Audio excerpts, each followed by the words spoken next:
Three, two, one. Wow, amazing! 揺れた風が世界にまだ僕は人を見えなくなって見つめないで僕の心はぬるく描いた世界の中であなたを傷つけたくはないよ溺れて僕の心を最後のままHello my friend, Monami Watashi no Tomodachi. Balik lagi di cerita manhwa. Buat kalian yang mau support channel ini dengan donasi, kalian bisa pilih antara Super Thanks atau Saweria. Tapi bagusnya sih Saweria ya, karena potongannya cuma 5%. Kalau Super Thanks 30%. Untuk Saweria, kalian bisa klik di pojok kiri atas, atau kalian bisa cek di kolom deskripsi. Tapi untuk support, gak harus dalam bentuk donasi. Dengan kalian menonton sampai habis dan memberikan like di video ini, itu udah sangat membantu mensupport channel ini. Kalian juga bisa join di grup Telegram dari komunitas cerita manhwa. Di situ kalian bisa sharing dan berbagi cerita dengan teman-teman baru. Dan nanti kalau gue ada masalah apa-apa tentang channel ini, pertama-tama gue pasti akan menginfokan terlebih dahulu di Telegram. Misalnya kayak gue telat upload, atau apalah itu. Makanya langsung join di grup Telegram ya. Tanpa perlu berlama-lama lagi, kita akan mulai aja ceritanya. Melanjutkan cerita sebelumnya, di mana Sukue mengajak orang-orang untuk bermain mahjong. Baiklah, sekarang orangnya udah cukup. Mari kita mulai permainannya. Bukalah kesadaran spiritual kalian. Aku akan mengirimkan aturan mahjong langsung ke pikiran kalian. Tenang aja, kota kegelapan abadi melarang kekerasan. Jadi, aku tidak akan menyakiti kalian. Oke, siapa takut? Ayo cepat lakukan. Mereka semua menerima aturan mahjong itu. Oke, aku mengerti sekarang. Mahjong ternyata menarik juga ya. Di aturan mahjong kali ini, minimum taruhannya adalah 1 chip. Lalu pemenang mengambil masing-masing 1 chip dari 3 orang yang kalah dan memenangkan 3 chip. Jika taruhannya 10, yang kalah masing-masing harus memberikan 10 chip dan pemenang mendapatkan 30 chip. Begitu juga seterusnya. Dalam permainan ini, selama kau mendapatkan kartu yang bagus, jumlah yang didapatkan bisa digandakan. Jadi nggak mustahil untuk memenangkan 100 chip sekaligus. Gue sama sekali nggak ngerti tentang mahjong. Tapi kalau gue lihat dari ceritanya, bisa diartikan kalau gambarnya sama, itu bernilai 1 poin. 1 poin bagi mereka yang kalah bernilai 1 chip. Kalau untuk Sukue, 1 poin kekalahan Sukue bernilai 100 chip. Sukue berkata, gimana? Pasti kalian bersemangat untuk menang kan? Kalau begitu, ayo kita mulai permainannya. Para penonton di situ juga ikut berkomentar. Mahjong ini sepertinya permainan yang sangat menarik. Dalam hati Gaer, Paman sangat percaya diri sekali. Dengan aturan yang tidak menguntungkannya, dia merasa dia pasti akan menang. Sampai-sampai aku sendiri ingin mencobanya. Permainan pun dimulai. Mahjong pun langsung dibagi ke setiap pemain. Sasuke melihat mahjongnya. Tarikan pertama ini benar-benar kacau. Gimana cara menangnya kalau gini? 3 lawan Suke juga mengkerutkan wajahnya. Satu persatu kartu yang gak berguna dibuang ke meja oleh mereka. Meskipun ini permainan pertama mereka, para penjilat tua ini sangat fasih dalam perjudian. Bahkan jika mereka baru belajar mahjong, mereka sangat cepat beradaptasi. Jika aku ingin memenangkan ini, aku harus menggunakan beberapa trik. Sukue langsung mengambil langkah menutup batunya. Menutup batu berarti memiliki 4 batu yang gambarnya sama. Tapi 4 batu yang ditutup oleh Sukue, gambarnya tidak ada yang sama. Setelah menutup batu, kita bisa mengambil 1 batu di depan kita yang masih tertutup. Lawan Sukue berkata, kau menutup batu di awal-awal. Anak ini sangat beruntung sekali. Lalu Sukue menutup batunya lagi, dan terus menutup sampai 4 kali. Lawannya kebingungan. Hei, apa kau bercanda? 4 kali menutup berturut-turut. Seberapa konyol batu miliknya itu? Jika kau menipu di kota kegelapan abadi, chipmu akan langsung disita, dan langsung dikeluarkan dari kompetisi. Jika dia berani melakukannya, dan batu yang ditutupinya itu tidak 1 set, dia pasti akan langsung mati. Lalu Sukue melakukan single call. Gaar langsung terkejut. Keempat baris batu paman semuanya palsu, tapi dia langsung melakukan single call. Gue gak ngerti sama sekali apa itu single call. Mungkin ini semacam mengatakan bahwa kartunya udah disusun. Lalu 2 batu Sukue dibuka di atas meja. Mereka semua sangat terkejut. Hei, apa kau bercanda? Memangnya manusia bisa melakukan itu? Kalau kayak gini berapa kali lipat hadiahnya? Total batu yang dimiliki Sukue ada 16 batu yang gambarnya sama dan dalam posisi tertutup. Ditambah yang udah dibuka, berarti total ada 18. Jadi totalnya Sukue mendapatkan 88 poin. Dan 4 baris yang tertutup itu menghasilkan 64 poin. Dan 2 batu yang terbuka menghasilkan 8 poin. Total ada 160 poin. Sukue berkata, itu nggak banyak kok. Cuman 160 chip per orang.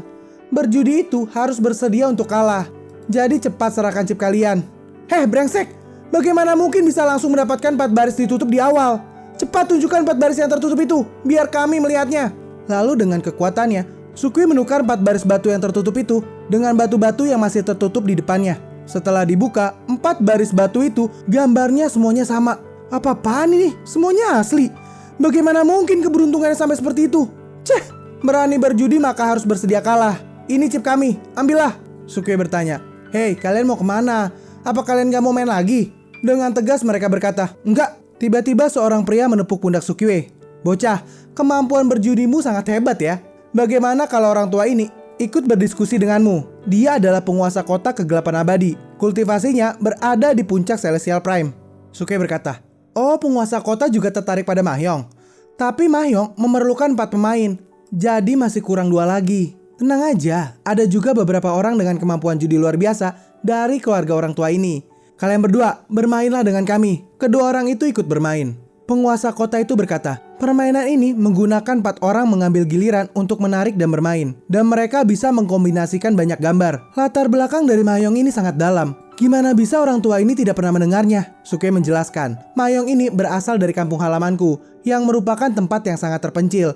Jadi wajar aja jika penguasa kota tidak pernah mendengarnya. Menarik juga. Mari kita mulai permainannya. Permainan pun dimulai. Sukue melihat batu di depannya. Dek ini gak buruk juga. Mereka semua menggulirkan dadu, dan dadu yang dimiliki oleh penguasa kota lebih besar daripada yang lain. Jadinya, dia menjadi bandar permainan ini. Dalam hati Sukue, penguasa kota menjadi bandarnya. Kalau aku langsung beraksi, aku takut itu akan langsung ketahuan. Jadi, mari kita bermain 2 lap secara normal dengannya. Di awal-awal, penguasa kota langsung melakukan call. Dalam hatinya, penguasa kota langsung menyerang di lap pertama. Ini pasti karena aku tidak bereaksi lebih dulu di awal. Jadi itu memaksa penguasa kota untuk beraksi. Penguasa kota berkata, sepertinya aku sedang beruntung hari ini. Jadi aku bisa melakukan call rekan Tawes kecil. Orang tua ini dengar, kalau rekan Tawes kecil kalah, maka akan memberikan 100 chip. Bukankah kalau gini akan menghabiskan ratusan chip? Dalam hati Sukue, orang tua bau ini meremehkanku ya. Sukue berkata, itu cuma ratusan chip, jadi bukan apa-apa. Santai aja. Lalu permainan ronde berikutnya dimulai. Dalam benak Sukue, aku selalu merasa ada sesuatu yang salah.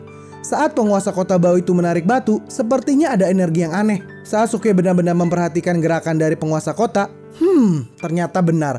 Saat dia menarik batu, ada Tao yang mempengaruhi urutan batunya. Mungkinkah Tao judi itu bisa mempengaruhi kenyataan dan merubah keberuntungannya, sehingga dia bisa mendapatkan batu yang dia inginkan tanpa melakukan apa-apa. Lalu penguasa kota membuka semua kartunya. Totalnya 25 poin. Maaf rekan Tawes kecil, sekarang kau harus membayar 250 chip. Setelah Sukue membayarnya, sisa chip Sukue sekarang hanya 230 chip. Permainan dimulai kembali. Aku sudah tahu rahasiamu, dan aku tahu cara mengatasinya. Dia memainkan batu itu dengan lancar karena mengandalkan taunya untuk mempengaruhi urutan batu. Dan aku akan menggunakan tauku untuk mencegah dia mendapatkan apa yang dia inginkan. Perjudian ini berubah menjadi pertarungan Tao. Tao judi melawan Tao keinginan hati atau keberuntungan. Dalam hati penguasa kota, Tao anak ini ternyata nggak sederhana ya. Dalam benak Sukue, Tao judi ya? Mari kita lihat seberapa kuat itu. Jika aku tidak mengganggunya, dia pasti akan melakukannya lagi. Sayangnya, penguasa kota berhasil melakukannya lagi. Campuran 1 warna, totalnya ada 7. Rekan Tawes kecil, sekarang kau kalah lagi. Para penonton takjub dengan pertandingannya. Wow, ini pertandingan yang luar biasa. Penguasa kota mendapatkan call 2 kali berturut-turut. Bagaimana mungkin dia bisa melakukannya? Ini benar-benar luar biasa. Setelah 2 kali berturut-turut mengalahkan Sukue, penguasa kota meninggalkannya. Aku mau berkeliling-keliling dulu. Aku masih perlu banyak mengasah kemampuanku. Retorika memberikan 100 chip itu, aku sarankan agar kau tidak melakukannya lagi. Sekarang sisa chip Sukue hanya 160 chip. Gaar mendekati Sukue.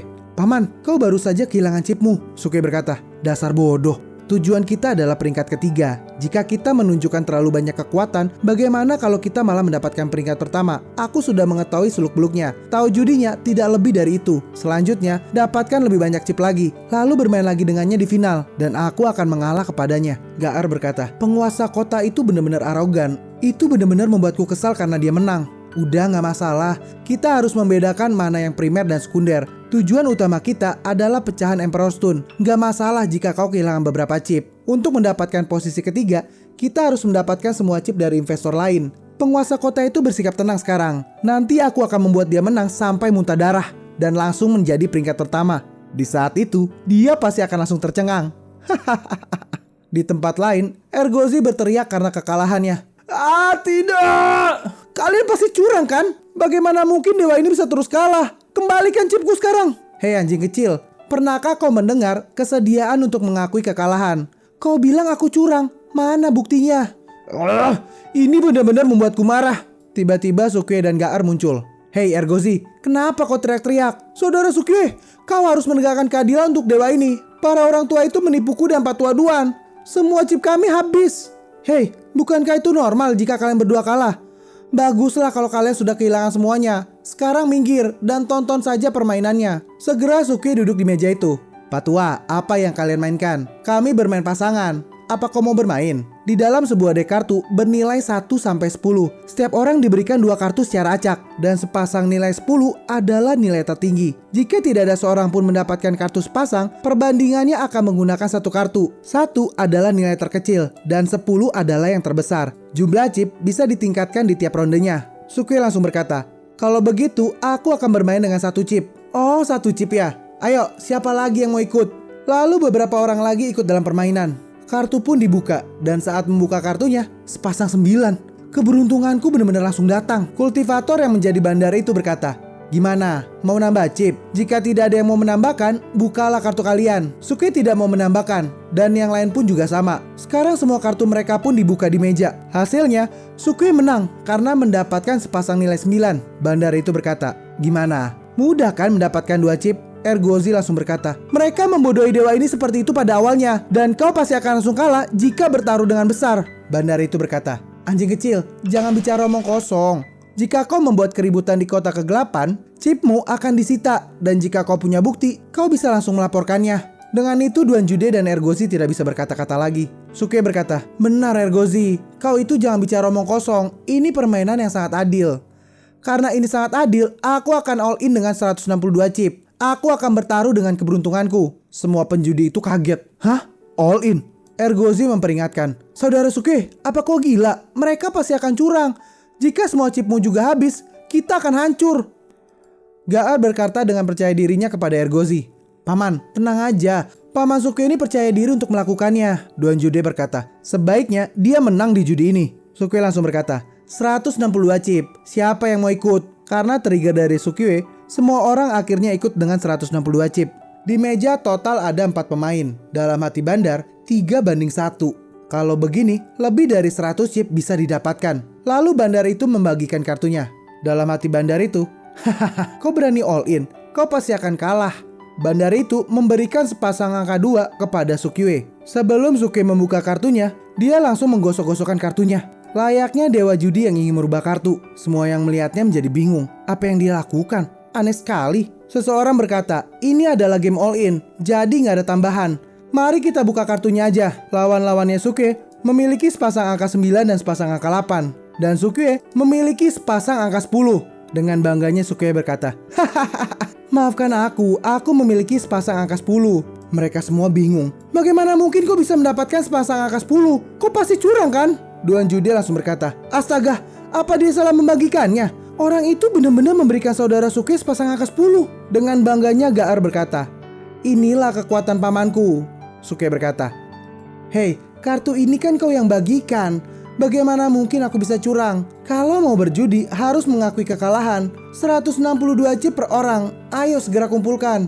Untuk 2 hari ke depan, Sukue mendatangi semua meja permainan dan menyapu chip dari sisa-sisa pemain. Kini Ergozi juga mengikuti Sukue, sehingga chipnya juga naik. Kini Ergozi berada di posisi ketiga. Pada akhirnya, selain penguasa kota, Sukue dan Ergozi, tidak ada lagi yang punya chip untuk bermain. Dan permainan terakhir yang menentukan peringkat segera dimulai. Penguasa kota itu berkata, hahaha, aku gak menduga kalau pertarungan finalnya akan melawanmu lagi bocah. Katakan, taruhan apa yang ingin kau mainkan dengan orang tua ini? Sekarang total chip dari penguasa kota berada di 10.000 chip. Sukue berkata, ini adalah kompetisi judi yang diselenggarakan oleh penguasa kota. Aku akan mengikutimu aja. Sekarang Sukue memiliki 3.680 chip. Ergozi juga berkata, kalau gitu dewa ini juga gak ada masalah. Chip Ergozi berjumlah 800 chip. Dalam kompetisi judi ini, peringkat pertama akan mendapatkan artefak tingkat atas yang dibuat oleh pandai besi tingkat Celestial Prime. Peringkat kedua mendapatkan armor dengan pertahanan yang luar biasa dan ringan. Peringkat ketiga mendapatkan sejumlah harta karun langit dan bumi dan Emperor Stone yang sangat berharga. Para penonton mulai berkomentar, sial, aku sangat ingin mendapatkan hadiah peringkat pertama itu. Kalau aku lebih ingin armor itu. Dengan itu, nyawa aku akan lebih aman. Terus, apa gunanya Emperor Stone di peringkat ketiga? Palingan itu cuma bisa jadi koleksi doang. Selama 3 hari ini, Duan Jude juga ikut berjudi. Tapi sayangnya, dia kalah dan kehabisan chip. Jadi mau tidak mau, dia hanya bisa menonton Sukiwe dan Ergozi bertanding. Gaar memberikan semangat kepada Sukiwe. "Paman, kau harus menang!" Dalam hati Sukiwe, "Ngapain juga aku menang? Aku harus kalah."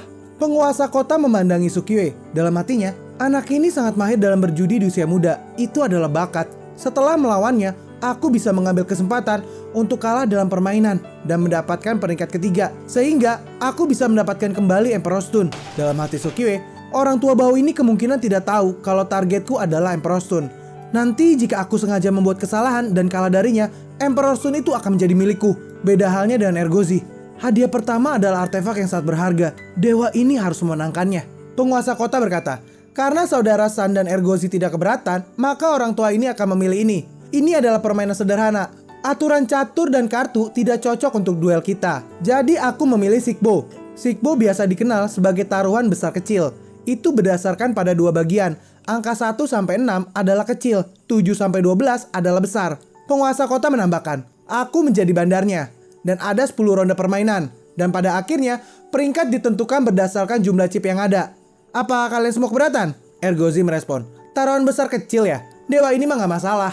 Sukiwe juga menerima permainan ini. Dalam hati Sukiwe, dia memilih dadu untuk menentukan menang dan kalah. Pencuri tua ini sudah sangat jelas ingin bertaruh denganku. Tapi dia ingin langsung menghadapiku dengan taunya. Oke, kalau gitu kita mulai aja permainannya. Tiba-tiba sebuah formasi muncul di bawah kaki mereka. Sukiwe kaget. Apa ini? Penguasa kota menjelaskan, formasi ini mengisolasi semua aliran energi celestial. Jadi tidak bisa menggunakan sihir atau tahu apapun. Kita hanya mengandalkan teknik judi yang murni. Dalam hati Sukiwe, energi celestialku sekarang gak bisa bekerja. Tauku juga gak bisa dibuka. Jadi aku gak bisa mempengaruhi dadu itu. Dasar pencuri tua. Judi apa yang menggunakan formasi set setingkat ini? Kau bisa mendapatkan banyak uang dengan membuat jebakan dan membunuh Celestial Prime kalau begini. Penguasa kota memulai permainannya. Dadunya langsung dikocok. Ergozi dan Duan Jude mulai berpikir untuk memilih yang mana. Oke, dewa ini akan bertaruh 10 chip untuk yang kecil. Dalam hati Sukiwe, jika aku melawan taruhan Ergozi, maka salah satu dari kami akan kalah. Jika terus begini, pada akhirnya aku bisa mendapatkan posisi ketiga. Jadi Sukiwe memilih yang besar dengan taruhan 10 chip. Dadu pun dibuka. Haha, hasilnya adalah kecil. Anjing kecil, kau memenangkan 10 chip. Permainan pun terus berlanjut. Setiap Ergozi memasang taruhan, Sukiwe memilih pilihan yang berbeda dari Ergozi dan menempatkan jumlah taruhan yang sama dengan Ergozi. Sekarang posisinya, Ergozi terus memenangkan pertandingan ini. Sukiwe mulai berpikir, kayaknya ada yang salah nih. Peluang Sixbo ini hanya 1-1. Sederhananya, jika aku melawan taruhan Ergozi, ini hanya chip kami yang terus bersirkulasi. Jika aku terus kalah dari Ergozi, pada akhirnya aku bisa mendapatkan peringkat ketiga. Aku harus dengan sengaja kalah darinya agar meningkatkan chipnya. Ronde berikutnya pun dimulai. Kini penguasa kota membuat Sukiwe memenangkan taruhannya. Wah, keberuntungan kalian berdua benar-benar sangat bagus ya. Kalian bisa terus-terusan menang. Di posisi sekarang, penguasa kota memiliki 800 chip. Untuk Sukiwe memiliki 3670 dan Ergozi memiliki 1010 chip. Dalam hati Sukiwe, sial, dasar orang tua brengsek. Dia sengaja kehilangan chipnya pada kami. Sudah jelas energi celestial dan tahu tersegel di sini. Bagaimana bisa dia memanipulasinya? Para penonton juga kaget. Waduh, penguasa kota kalah. Yang lainnya berkata, bagaimanapun kompetisi ini diselenggarakan oleh penguasa kota. Pasti tidak akan seru kalau dia sendiri yang memenangkan peringkat pertama. Gaar memandangnya dengan cara yang berbeda. Penguasa kota ini dia sedang meningkatkan tahu judinya. Dia mengendalikan kemenangan dan kekalahan sesuka hati dan tidak memenangkannya secara membabi buta. Ternyata penguasa kota ini cukup berwawasan luas terhadap taunya. Ronde berikutnya pun dimulai lagi. Kali ini aku harus kalah. Chipku udah terlalu banyak ini. Ergozi yang kalah mulai panas. Dewa ini bertaruh 500 chip untuk yang besar. Sukiwe kaget mendengar itu. Ini sudah berakhir. Bagaimana bisa anjing sialan ini malah bertaruh sebesar itu? Jika aku berada di sisi yang sama dengannya, bajingan tua itu pasti akan membiarkan kami berdua menang di waktu yang sama. Jadi, dia bisa langsung mengeluarkan 1000 chip. Alhasil, permainan pun akan berakhir. Sistem, tolong bantu aku mencari cara agar penguasa kota ini menang. Sistem memberitahukan, prinsip sebenarnya sangatlah sederhana. Penguasa kota membuat jebakan di dalam cangkirnya. Dia mengendalikan hasilnya dengan menekan sebuah tombol. Hah? Ini mah terlalu mudah. Apa dia membodohiku dengan cara seperti ini? Sistem menjelaskan bahwa ini sederhana tapi rumit. Dan penguasa kota memiliki pemahaman yang sangat jelas tentang tahu judinya. Terus gimana cara untuk mengatasinya? Lalu sistem mengaktifkan perspektif, di mana itu tidak terpengaruh oleh segel formasi. Tapi ini akan mengkonsumsi 10.000 poin per detik.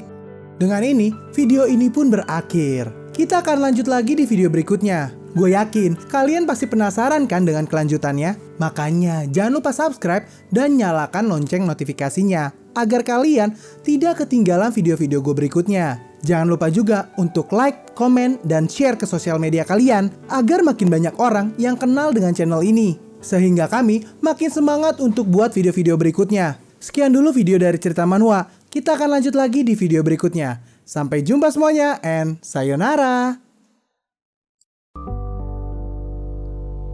This is Cerita Manhwa untuk lo semua. Jangan lupa sawer jika kalian suka. Hei kalian, mohon perhatian. Ini ku persembahkan untuk kalian.